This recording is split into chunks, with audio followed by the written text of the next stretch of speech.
adorarle, estudiar su palabra. Hoy, pues, antes de continuar, le recuerdo, sábado 23, ¿dónde está Susan? Susan, por allá, en algún lugar. Bueno, va a ser a las 6 de la tarde. No sé si era otra hora, pero va a ser a las 6 ahora. A ver, se tenía que decir, se dijo. Va a ser a las 6 de la tarde. Bien. Así que véngase listo. Otro anuncio más. Si usted tiene un don o un talento y quiere aquí compartirlo con nosotros, anótese para que ese sábado 23, pues aquí tenga la oportunidad. Ahora, si canta como yo, mejor no. Bien. Hoy quiero tratar un tema que es muy importante, porque muchas veces malinterpretamos algunas cosas. Y hoy quiero que tratemos el tema de qué significa esperar en Dios. ¿Por qué a veces lo malinterpretamos? Porque creemos que esperar en Dios es estar inactivo, es estar inerte, es no hacer nada y dejar que Dios haga todo. Y sin duda hay circunstancias en la vida que son imposibles y que lo único que queda es confiar en Él. Pero la mayor parte de las cosas y lo mayor que ocurre en nuestra vida día a día, realmente tenemos que actuar. Y aún esperando en Dios, Dios no es que hace las cosas, sino que Dios nos da la fuerza para que nosotros podamos hacerlas. Hoy el mensaje sin duda es especial para los jóvenes, porque los jóvenes tienen toda una vida por delante y hoy van a marcar mucho de lo que van a hacer en el futuro. Pero también es para los adultos. Si usted ve nuestro país cada día se convulsiona más y cada vez hay menos esperanzas de que las cosas mejoren. Uno ve gobierno, ve políticos, ve corrupción, ve de todo acá, ve violencia, ve la economía mundial, ve problemas de salud y uno se puede abrumar con todo eso. Uno se puede así como amedrentar ante todo lo que ocurre. Pero por eso es importante saber esperar en Dios. Pero saber esperar en Dios no significa estar inactivo, inerte y que Dios haga todo. Porque la promesa de Dios que dice, yo estaré contigo todos los días, va acompañada de un mandato. Y de eso que quiero que hablemos el día de hoy. Bien. Hubo un grupo de jóvenes que les tocó enfrentar una situación calamitosa. Un grupo de jóvenes que las perspectivas de futuro iban a cambiar. Iban a dejar de ser príncipes y se convertirían en servidores. Y además iban a sufrir un cambio en sus vidas irreversible que podía hacerlos a ellos tirar la toalla. Yo quiero que vaya al libro de Isaías, capítulo 39.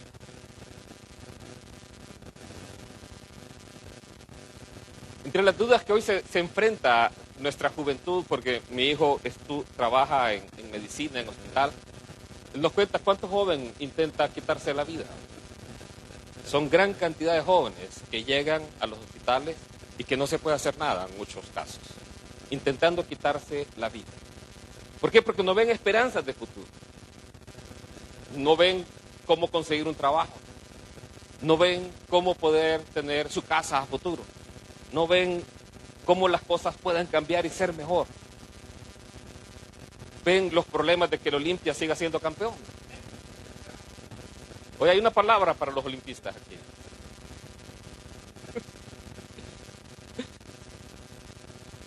Todos estos problemas cargan el corazón, especialmente de la juventud. El no ver una esperanza de futuro. Pero quiero decirle que aunque las cosas se pongan difíciles, hay una promesa de Dios para su vida. Isaías 39, aquí Dios le da una profecía a un rey, uno de los mejores reyes que tuvo Judá. Se destacó entre todos. Isaías 39:5 dice así: entonces dijo Isaías a Ezequías, escucha la palabra de Yahvé Sebaot. He aquí vienen días en que todo lo que hay en tu casa, cuanto atesoraron tus padres hasta hoy, será llevado a Babilonia. No quedará nada dice Yahvé. Y de entre tus hijos que procederán de ti, a quienes habrás engendrado, serán eunucos en el palacio del rey de Babilonia. Vea el futuro que a la nación judía le esperaba. Le decía el profeta Isaías al rey Ezequiel que todo lo que tenía él en su casa iba a ser quitado. Se lo iban a llevar a Babilonia. También, aunque creo que aquí no lo dice, en otros pasajes lo dice, no solamente eso iba a ocurrir, sino que del templo, de la casa de Dios, todo iba a ser saqueado. Y este es un hecho histórico que ocurrió. Esto sucedió así como aquí lo dice. Saquearon la casa del rey, saquearon el templo de Dios, se robaron todas las cosas que allí había, quemaron la casa de Dios y la destruyeron. Pero, y luego dice, de entre tus hijos que procederán de ti, está hablando de príncipes. Están hablando de personas de linaje real, de gente de la nobleza. Ellos iban a ser llevados como servidores al palacio del rey. Imagínense que estos príncipes que iban a tener toda la facilidad en el futuro de tener servidores, tener quien les planche, quien les lave, quien les haga la comida, ahora ellos son los que iban a servir. Imagínense el cambio de vida que ellos estaban recibiendo, de un momento a otro. Cuando preparaba este mensaje me acordaba de algo que pasó en mi infancia. Y es que recuerdo yo que, pues, yo me ponía a lavar loza. Tenía unos 6 años, creo yo. Me ponía a lavar loza. Espérenme. No se adelanten. Entonces me ponían a lavar loza. Yo me gustaba lavar loza. Pues un día mi papá me vio. No hagas eso.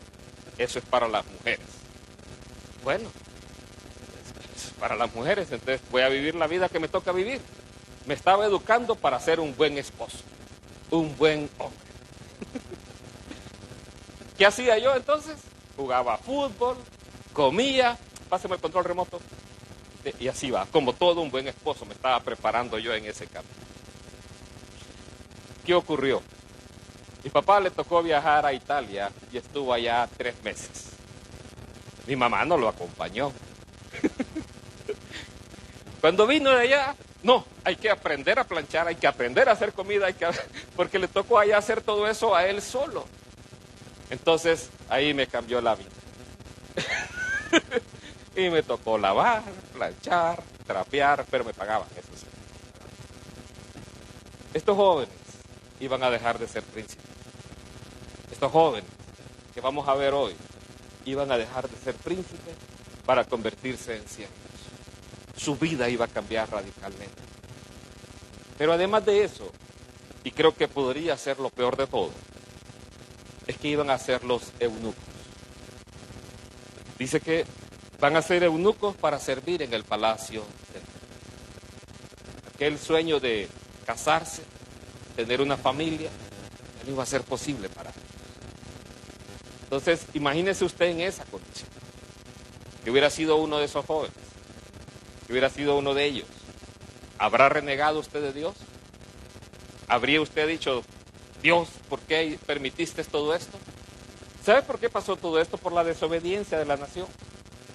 La desobediencia. Ahora, de los jóvenes que vamos a hablar, y présteme atención a esto, porque a veces pensamos, y yo sé que es bonito que Honduras para Cristo, qué bonito, pero en esta nación que se había vuelto a la idolatría, venía el castigo a la nación, y sin duda había gente buena que amaba a Dios ahí en medio de ese pueblo. ¿Por qué le digo esto? Porque muchas veces muchos castigos vienen a las naciones, producto no de los cristianos, sino de toda la maldad que hay en la nación. Narcotráfico, robo, terrorismo, tráfico de personas. Y aunque digamos Honduras para Cristo, sí, sin duda queremos que así sea. Pero a veces vienen castigos como huracanes o problemas o cualquier otra situación, y son producto de la maldad del hombre. Y a veces a los cristianos nos toca pasar esas cosas. Pero en medio de eso tenemos una promesa de Dios para nosotros. Amén. Entonces, ¿qué es lo que venía acá? Venía una gran calamidad a la nación judía. Y esto ocurrió de esa manera. Muchos jóvenes fueron asesinados, ancianos, niños, y otros fueron llevados cautivos. Pero a pesar de esto, capítulo 40 de Isaías. sea, un capítulo después, vea la promesa de Dios. Un versículo que siempre lo hemos sacado y lo hemos aplicado en nuestra vida. Pero en este contexto que vamos a ver hoy, tiene una aplicación muy especial. Y ahora usted lo va a entender. Este pasaje es uno de los más leídos de toda la Escritura. Isaías 40:29. Él fortalece al cansado, acrecienta el vigor al que no tiene. Aún los muchachos se fatigan y se cansan. Los jóvenes tropiezan y vacilan. Pero los que esperan en Yahvé tienen nuevas fuerzas. Remontan vuelo como las águilas. Corren y no se fatigan. Andan y no se cansan. Esos jóvenes que iban a entrar a Babilonia, de esas personas que iban a entrar a Babilonia, dice el Señor ahí, que los que esperan en Dios tienen nuevas fuerzas. Quiero hacer una corrección, si usted se fija, la Reina Valera dice, tendrán nuevas fuerzas. No, es tienen nuevas fuerzas. Usted ve una persona que está enfrentando situaciones difíciles y que a pesar de eso mantiene el ánimo. ¿Sabe por qué? Porque él está esperando en Dios. Él tiene nuevas fuerzas. No es que tendrá nuevas fuerzas, sino que tiene nuevas fuerzas. Si a usted lo amedrenta cualquier noticia que mire en los diarios, la televisión o algo, y se pone todo temeroso, usted no está esperando en Dios. Está esperando la mala noticia. Pero aquel que espera en Dios tiene ya nuevas fuerzas. Otra corrección. Mire, yo soy matemático. La Reina Valera dice, multiplica las fuerzas al que no tiene ninguna. ¿Correcto? Así dice, ¿verdad? ¿Por qué la corrección? ¿Cuánto es 0 por 0? ¿O 0 por 10? Es 0. Y si multiplico 0 por algo, es 0. Multiplica las fuerzas al que no tiene ninguna. Te multiplico por 0, es 0. Pero aquí dice, acrecienta el vigor al que no tiene. Entonces, Él le da vigor al que no tiene vigor. Entonces, Él fortalece al cansado, acrecienta el vigor al que no tiene. Aún, dice, los muchachos se fatigan y se cansan. Ellos iban a entrar a Babilonia. ¿Y por qué es importante hablar de Babilonia, pastor? Porque Babilonia es el reflejo de nuestros tiempos o del futuro gobierno mundial que está por establecerse. Dios le llama a Babilonia. Y ese imperio pasado de Babilonia es el reflejo de lo que va a ocurrir en el futuro. Una imagen que todo el mundo tiene que adorar, los iban a perseguir y un montón de cosas así, que no las vamos a ver aquí porque no es el propósito. Pero lo que quiero decirle es, ¿qué produjo el reino de Babilonia en el pasado? Vea lo que produjo. Jóvenes que se fatigan y se cansan. Jóvenes que tropiezan y vacilan. Todo eso es lo que iba a producir aquel reino de Babilonia. Y dígame si eso no es lo que está pasando hoy con la esperanza de nuestros jóvenes. Eso está pasando, no ven esperanza, tropiezan bien y caen, vacilan en las decisiones. Pero los que esperan en Dios tienen nuevas fuerzas. Y aquí está la promesa para los olimpistas. Van a remontar vuelo como las águilas. Y en la versión Vladi habla hoy, dice que levantarán alas como las águilas del Motagua. Nueva versión. Vladi habla hoy. Corren y no se fatigan. Andan y no se cansan. Esos son los que esperan en Dios. Los que se esperan en Dios. Ahora, pastor, ¿quiere decir eso que el que espera en Dios anda como que se hubiera tomado 3 Red Bull todos los días? Y anda así como la ardilla. No, no quiere decir eso. Porque a veces hay cosas que nos preocupan. A veces hay noticias que nos afectan. Una mala noticia de salud. Pero ¿sabe qué pasa con esa persona? Rápidamente pone su confianza en Dios. Y aunque la noticia le impactó, él rápidamente se recupera y dice, no, yo confío en Dios. Y entonces cuando confía en Dios, él tiene nueva fuerza. Entonces, los jóvenes que iban a entrar a Babilonia iban a sufrir todo eso, pero los que esperan en Dios iban a tener nuevas fuerzas. Iban a caminar y no se iban a cansar. Entonces, veamos qué ocurrió. Este es uno de los personajes en la Biblia que a mí más me ha gustado desde que soy joven. Y es la vida de este joven Daniel y sus compañeros, sus amigos. Y yo quiero que vaya al libro de Daniel, capítulo 1. Daniel, capítulo 1. Quiero hacer la observación en algo. ¿Qué dice de los que esperan en Dios? ¿Dice que Dios le va a resolver todos sus problemas? ¿O qué es la promesa? Tendrá fuerzas. ¿Me está entendiendo? O sea, Dios, la promesa que le da es que a usted le va a dar fuerza. O sea que usted va a tener la fuerza para trabajar, para enfrentar. Dice que los jóvenes se fatigan y caen. Pero los que esperan en Dios tienen nuevas fuerzas. Van a remontar alas. ¿Qué quiero decirle aquí? O sea, usted para caminar sobre el agua tiene que salir de la barca. Si usted quiere derribar al gigante tiene que agarrar la onda y las piedras. ¿Está entendiendo? O sea, Dios no lo va a hacer por usted. ¿Por qué Dios no lo hizo por David? Sí, Dios lo hizo. Porque David pudo haber tirado la onda para allá y la piedra siempre le iba a pegar. Pero él tenía que ir al campo de batalla y enfrentar al gigante. Entonces, así tiene que ser nuestra vida hoy, jóvenes. Ustedes tienen que enfrentar la vida de esa manera. Confiando en Dios. Dios le va a dar la fuerza a usted, sí se la va a dar. Y aún para aquellas cosas que están fuera de su alcance, Él es el Dios de lo imposible. Y Él va a hacer lo imposible posible.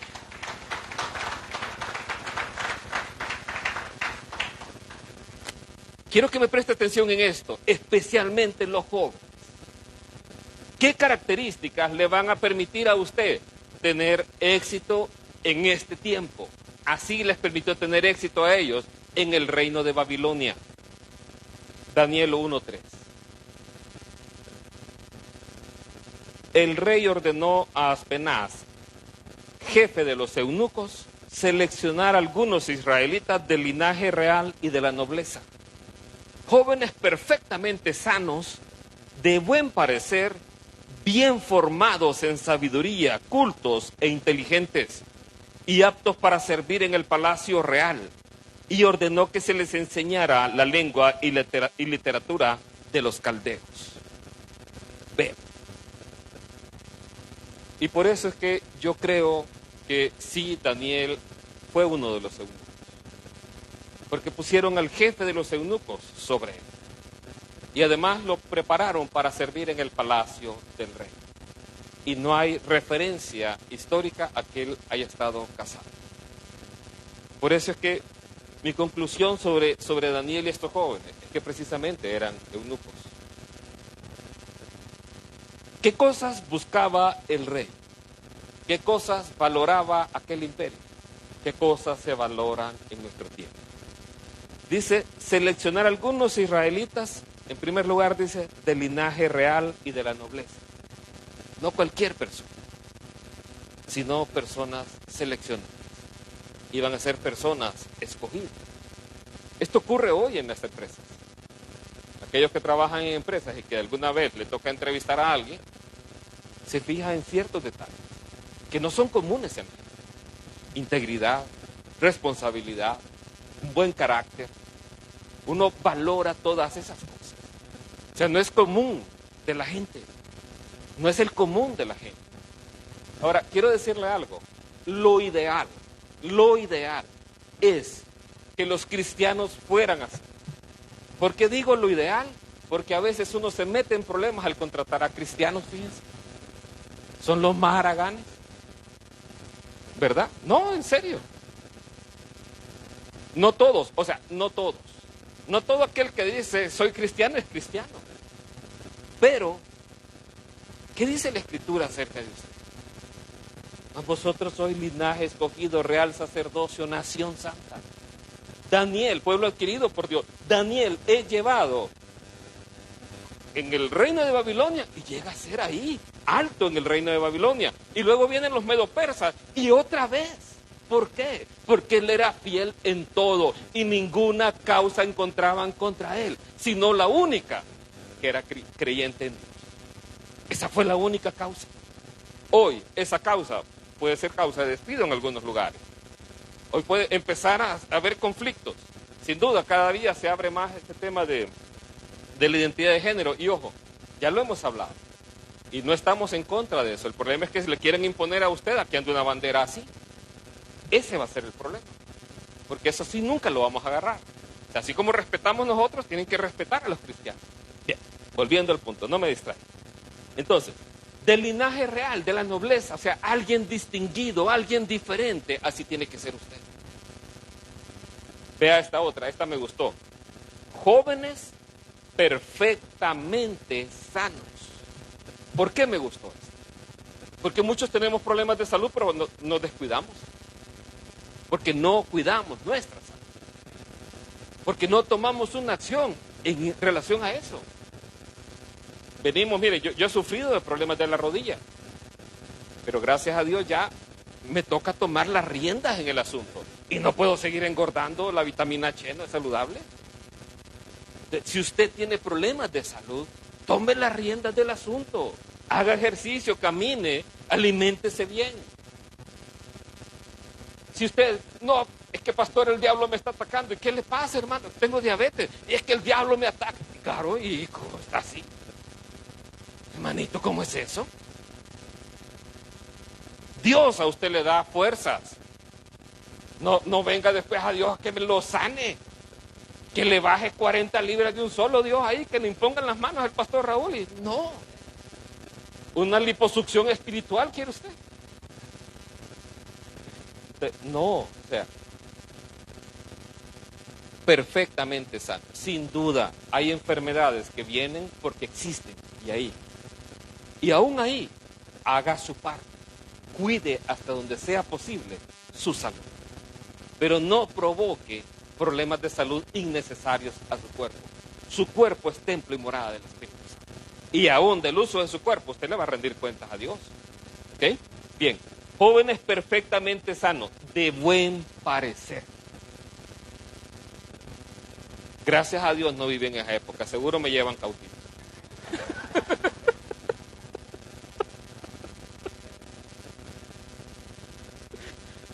Dígame si esto no es valorado también en este tiempo. Buena presentación. Y tal vez no todos tienen la misma gracia recibida. Pero al menos báñese, hombre. Vístase bien, o sea, de buen parecer. Tener una buena presentación, un buen porte, saber hablar, saber escribir. Saber escribir. Todo error de ortografía, corríjalo.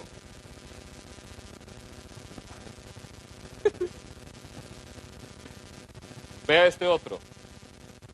Bien formados en sabiduría, cultos e inteligentes. Yo soy culto, pastor, todos los domingos voy al culto. No. Culto es la lectura, formarse en la lectura, el hábito de leer, el hábito de instruirse, el hábito de investigar por su propia cuenta. Ve aquí, formados en sabiduría, un joven sabio, un joven prudente, un joven de buen carácter, que no explota ante las provocaciones de otros, que mantiene la cordura a pesar de las circunstancias. Estos son los jóvenes que eran valorados en aquella época. Son las personas que son valoradas. Bien formados en sabiduría, cultos e inteligentes. Aquí está hablando de estudios. Sin duda en aquella época era valorado esto. Hoy, jóvenes, el que usted estudie en la universidad debe ser un reto. Ojo, Dios no le va a dar el título universitario y que le caiga del suelo y automáticamente le aparezca en la pared. ¿Acaso le ha pasado eso? No. Dios le va a dar la fuerza y la inteligencia para que usted lo haga. Eso es lo que Dios le va a dar. Quiero decirle algo, yo he contratado a varias personas y le voy a decir en qué cosas me fijo. Cuando alguien viene recién egresado de la universidad, me fijo en su índice académico. Me fijo cuántos años estuvo para terminar sus estudios. Le pregunto por qué no terminó antes. Todo eso uno se fija. Si usted quiere trabajar en una empresa, dése cuenta en las cosas que uno se fija. Así que prepárese, joven. No vaya a la universidad para hacer la clase. ¿Cuánto sacaste? Es que el profesor me regaló un punto. De panza, así todo raspado, llega allá a la entrevista. No. La referencia, la única referencia que hay de usted cuando usted se gradúa es sus calificaciones. Y hay otra referencia más. Hay otra referencia más. Sus compañeros de estudio. Algunos de ellos consiguen trabajo antes que usted de repente, pero ellos pueden hacer la referencia acerca de cómo fue usted en la universidad. Si fue una persona aplicada o no, o si le gustaba andar viviendo la vida loca. ¿Cómo fue usted? Entonces, vea lo que aquí valoraba. Aptos para servir en el palacio real. Y ordenó que se les enseñara la lengua y literatura de los caldeos. Había algo que estos jóvenes también tenían que tener: el deseo de seguir aprendiendo, porque tenían que aprender una nueva lengua. ¿Qué lengua era esta? Para que usted se fije que se parece a esa época a la nuestra. ¿Sabe qué lenguaje tenían que aprender? El lenguaje caldeo. ¿Y cuál era el lenguaje caldeo? Era el arameo. ¿Y qué significa aprender arameo? Era la lengua internacional. Era la lengua internacional de aquella época. Era la lengua que se utilizaba en los tratos comerciales. Era la lengua que se hablaba en el palacio del rey. ¿Acaso no le recuerda a que hay que aprender inglés en esta época? Éxito. Hay que aprender inglés. Hay que aprender inglés en esta época. Si usted hoy busca un trabajo y no sabe inglés, créame que está perdiendo la competencia contra otros. Hoy la pandemia enseñó algo al mundo entero. Y esto puede ser un gran problema o una gran oportunidad. ¿Sabe por qué puede ser un gran problema? Porque ahora empresas de cualquier parte del mundo contratan a cualquier persona de cualquier parte del mundo. Perdón, no contratan a cualquier persona. Contratan a personas de cualquier parte del mundo. ¿Por qué es un problema? Porque como Honduras estamos, de repente la educación pública no es la mejor. Entonces, de alguna manera ahí tenemos alguna desventaja. Pero usted por su cuenta, estamos en la era del conocimiento. Usted puede venir y buscar y aprender. Sobre todo aprender inglés. Eso le va a abrir puertas en muchos lugares. Entonces, es una amenaza el hecho de que personas puedan contratar a un uruguayo en lugar de un hondureño. Y no importa que el uruguayo esté allá en Uruguay. Lo pueden contratar. Y usted perder la oportunidad de trabajo aquí.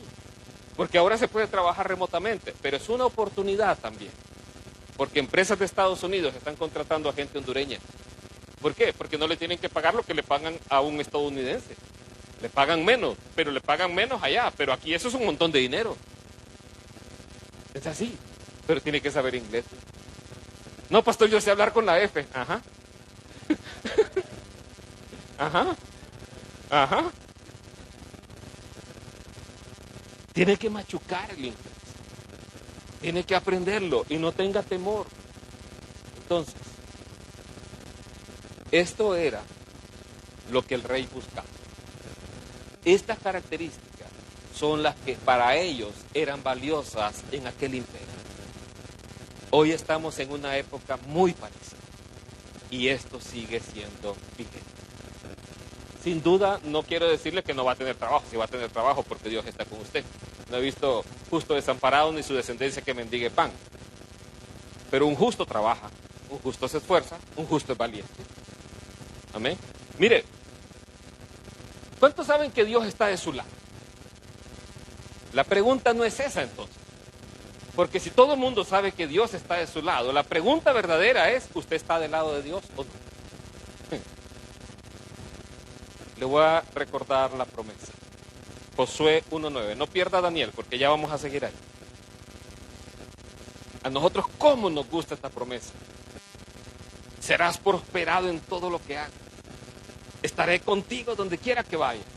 Nadie te podrá hacer frente. Pero se nos olvida el mandato. Se nos olvida el mandato que acompaña esa promesa. Y solo nos gusta la promesa y no el mandato. Josué 1:9. Me gusta como lo dice la Biblia textual aquí. Empieza con una pregunta. ¿No te lo estoy ordenando yo? Así empieza Dios diciéndole aquí a Josué. ¿No te lo estoy ordenando yo? ¿Qué le está ordenando? Esfuérzate pues y sé valiente. Esfuérzate. Antes de que Dios le prometa que va a estar con él, le dice esfuérzate. Nosotros queremos que Dios haga todo y disfrazamos la pereza de espiritualidad. No es que estoy orando, estoy ayunando y puede ayunar y orar y hacer el ayuno de Daniel todo el año si quiere. Pero si no se esfuerza no va a pasar nada. Y no solo hay que ser esforzado, hay que ser valiente. No te lo estoy ordenando yo. Esfuérzate pues y sé valiente. No te intimides, vea, ni desmayes. O sea que Josué iba a llegar al punto aún de estar tan extenuado que podía desmayar. ¿Acaso eso no es esfuerzo? ¿Acaso eso no es también hacer la parte que nos corresponde? Queremos que Dios lo haga todo. Y no es así. Sin duda van a llegar circunstancias en la vida que van a llegar cuando es algo imposible. Pero aún ahí usted puede arrodillarse y orar y poner eso en las manos de Dios. Y Dios va a hacer eso que es imposible.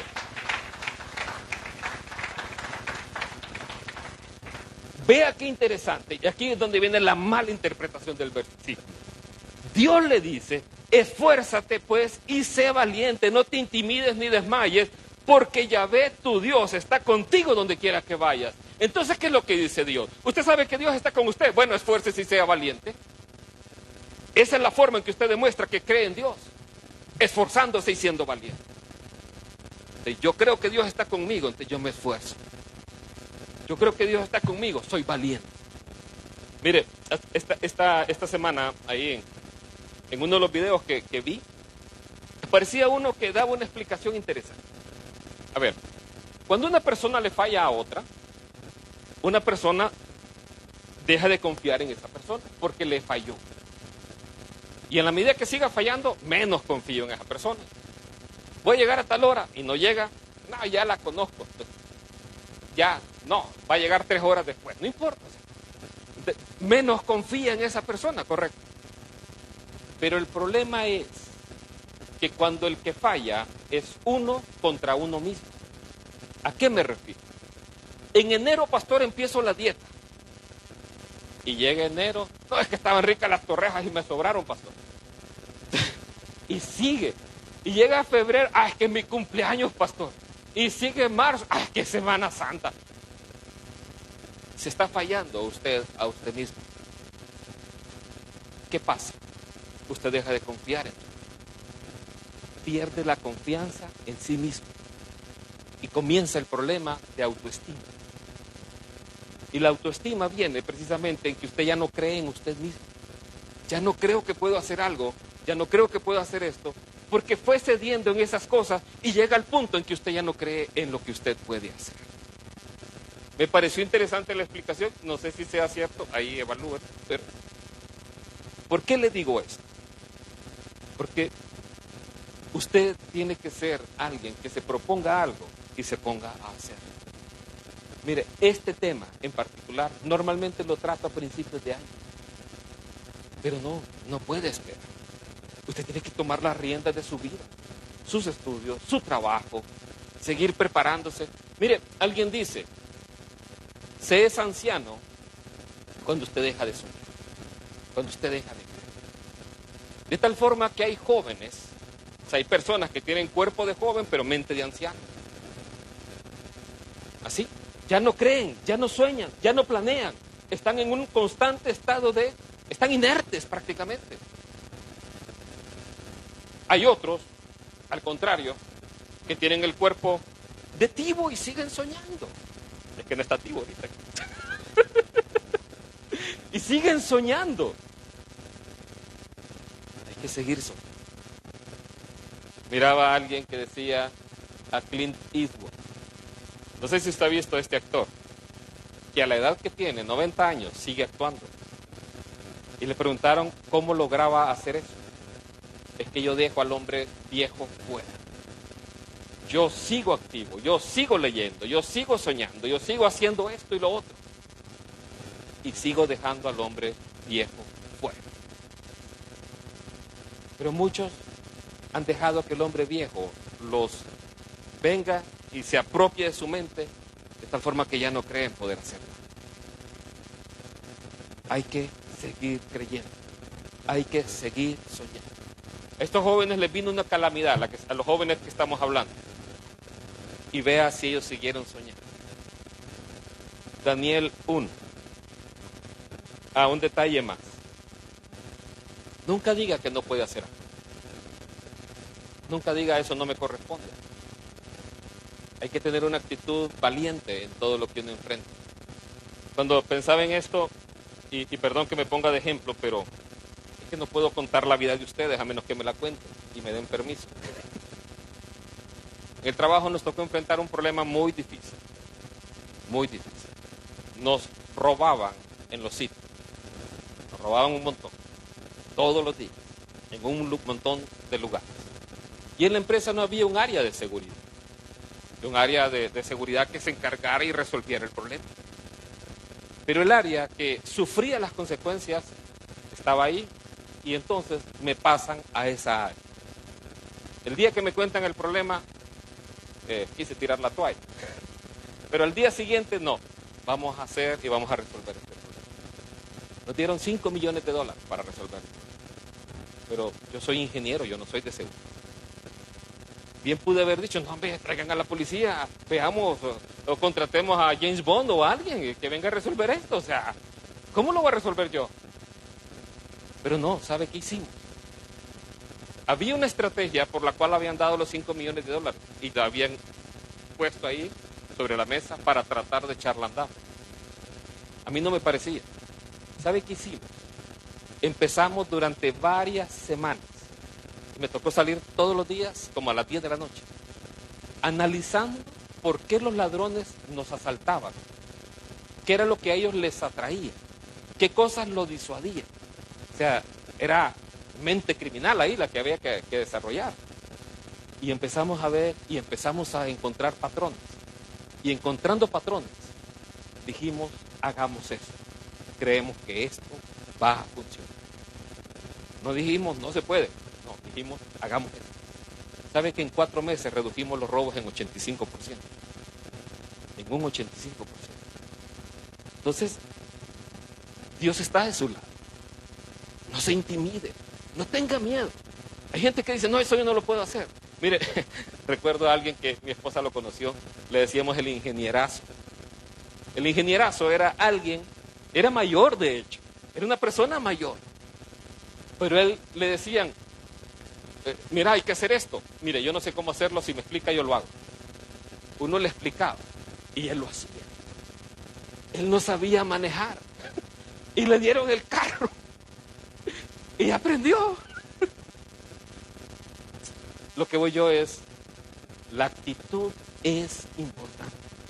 La actitud con que usted enfrenta una situación, la actitud con que usted llega a un lugar, la actitud con que usted enfrenta la vida es más del 50% de la solución.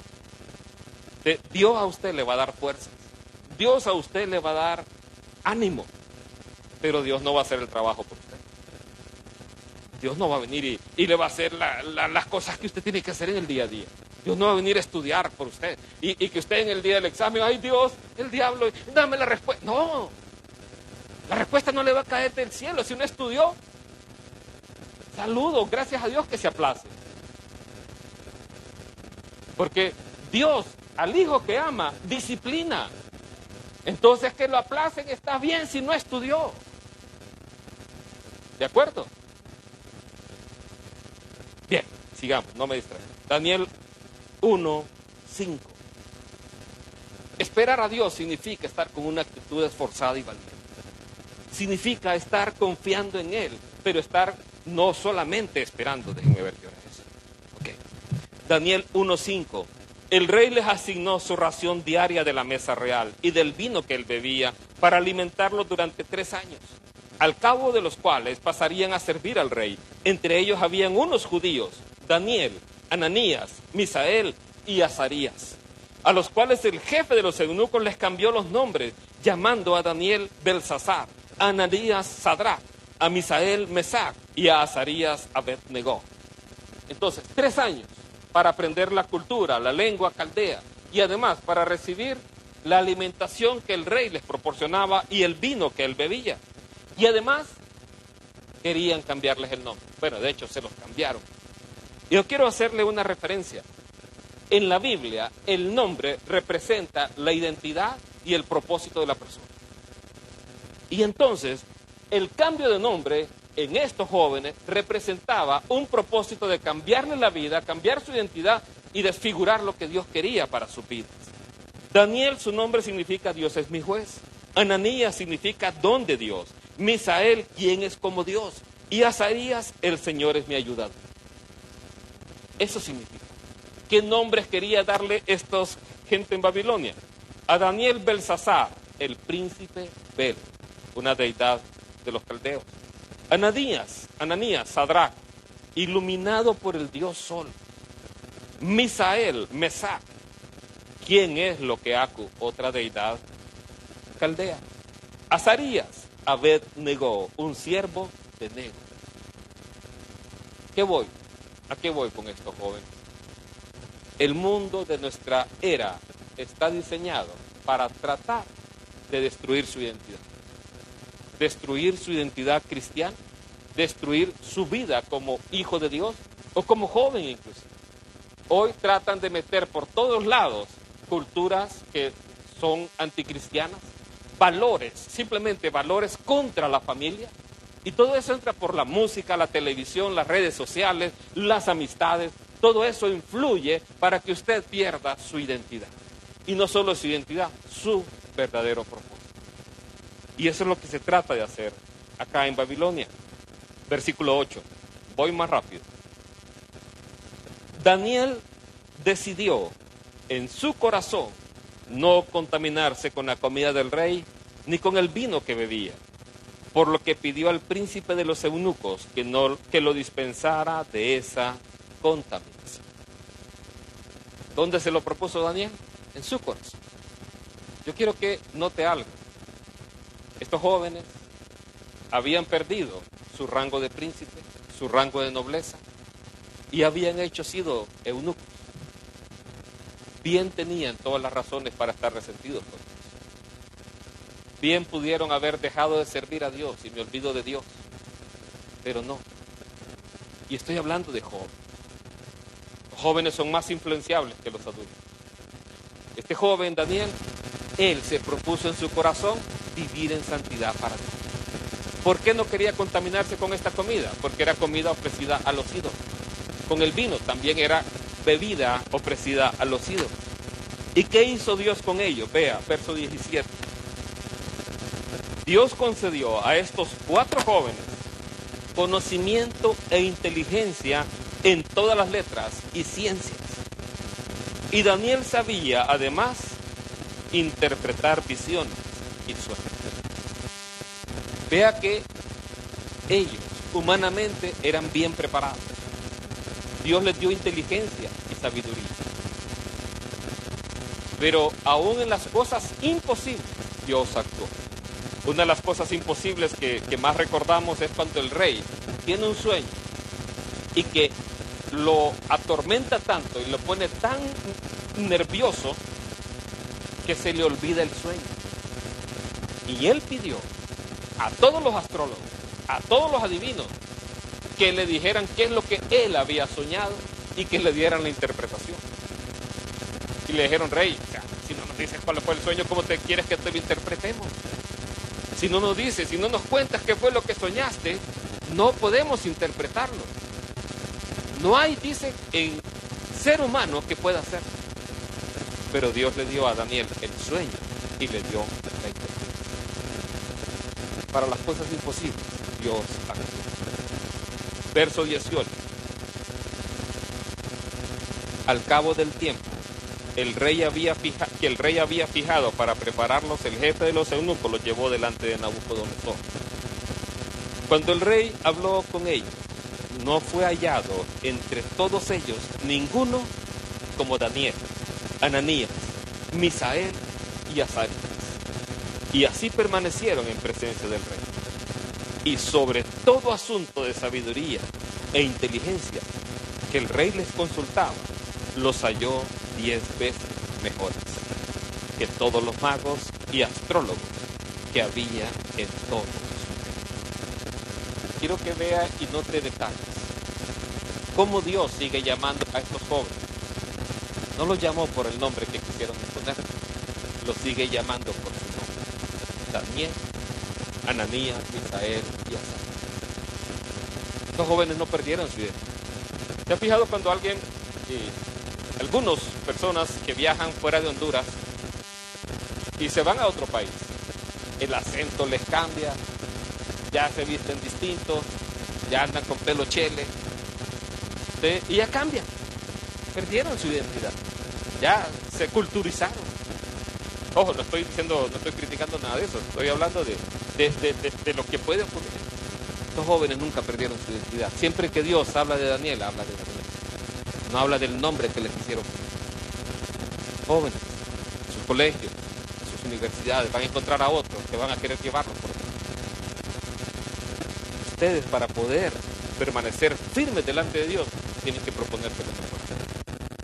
Tiene que ser una propuesta, que tomen una decisión en su corazón.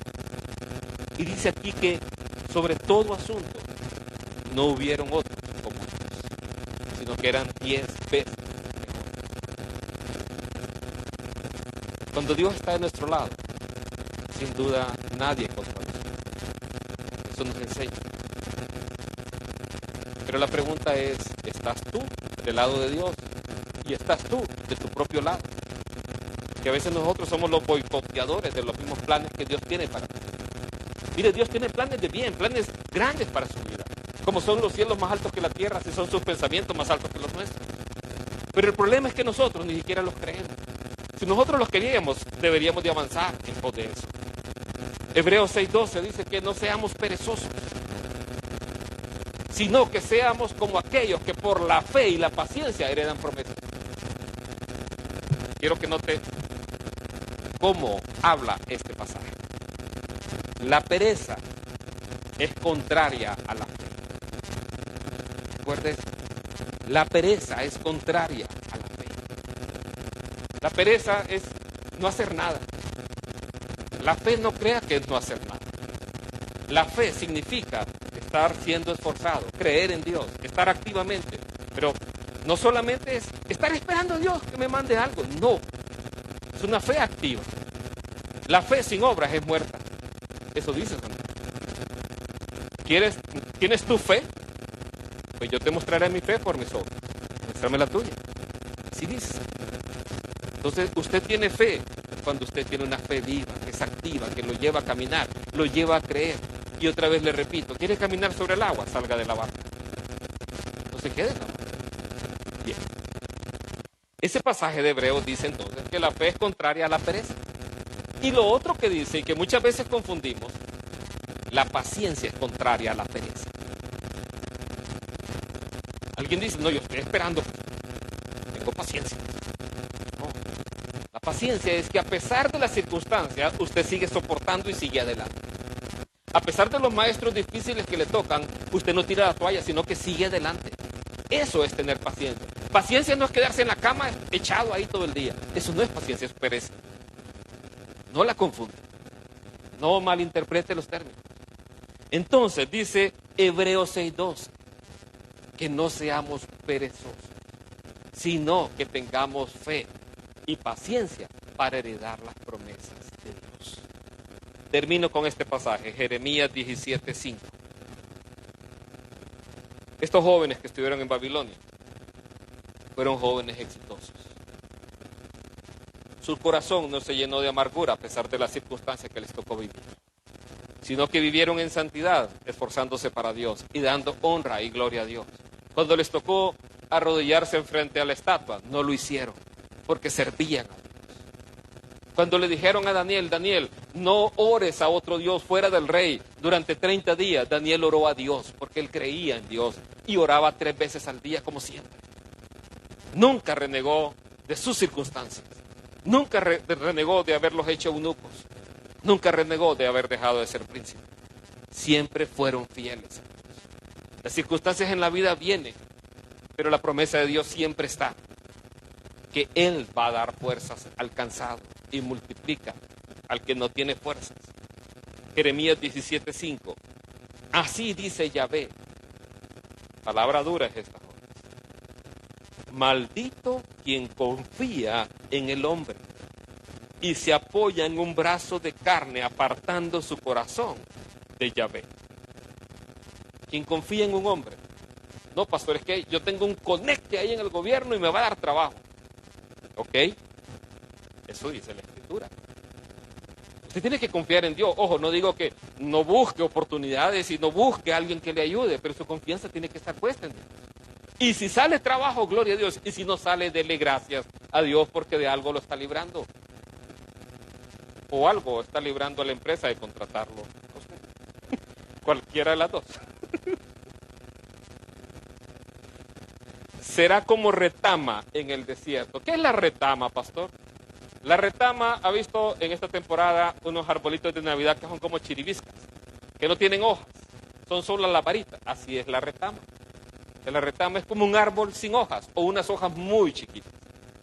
Así es la retama del desierto. Entonces, el que confía en los hombres y no en Dios será como una retama. O sea, se le va a hacer así como un árbol seco se va a ver. Y no verá cuando viene el bien. O sea, cuando venga una oportunidad, no la va a ver pasar. Va a pasar la oportunidad frente a sus ojos y nunca la va a haber aprovechado. Por cualquier cosa, nunca terminó la universidad, nunca estudió inglés, nunca se preparó. Va a pasar la oportunidad así, aunque venga el bien. Sino que habitará lugares secos en el desierto, en tierra salitrosa y deshabitada. Bien, verso 7. Bendito aquel que confía en Yahvé y cuya confianza está en Yahvé. ¿Cómo va a ser? Será como árbol plantado junto a las aguas, que extiende sus raíces junto a las corrientes. No teme cuando viene el calor. Vea, no teme. Pues su follaje estará frondoso. O sea, lo va a ver como un árbol verde siempre.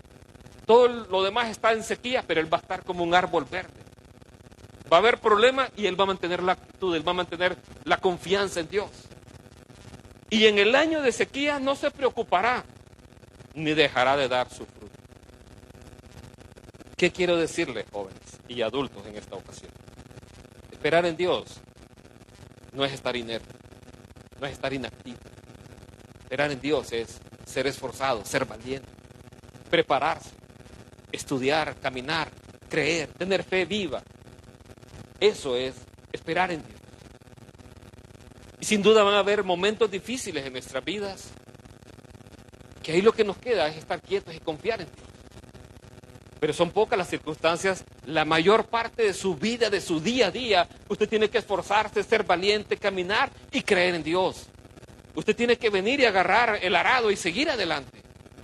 No mirar atrás, seguir siempre adelante.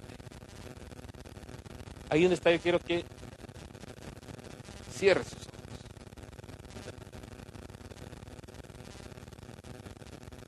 Y ahí con sus ojos cerrados, mediten su vida.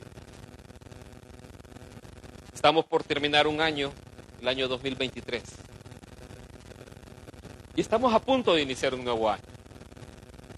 ¿Qué cosas se va a proponer para este año que viene? Esas cosas debe de empezar a hacerlas ya desde ahora. No espere al año que venga. No le dé más largas a asuntos que tenga pendientes. No siga posponiendo las cosas. No siga dándole y tirando la pelota más adelante y más adelante. Tome las riendas de su vida. Porque Dios está con usted. Y porque Dios está con usted, Él le manda a usted que sea esforzado, que sea valiente, que no tenga miedo ni se amedrente, sino que crea en Él. Padre Celestial, gracias te damos en esta preciosa mañana. Gracias, Dios, porque tú has prometido estar con nosotros todos los días, hasta el fin del mundo. Y Padre, cada día al caminar, tú estás ahí a nuestro lado, porque tú lo prometiste. Y Señor, en esta mañana, la reflexión para cada uno de nosotros es que nos esforcemos, es que caminemos en fe, es que actuemos por fe, actuemos como creyendo en ti. Y que no tengamos temor de las cosas que son desconocidas también. Que con valor enfrentemos cada circunstancia, Señor. Depositando toda nuestra confianza sola.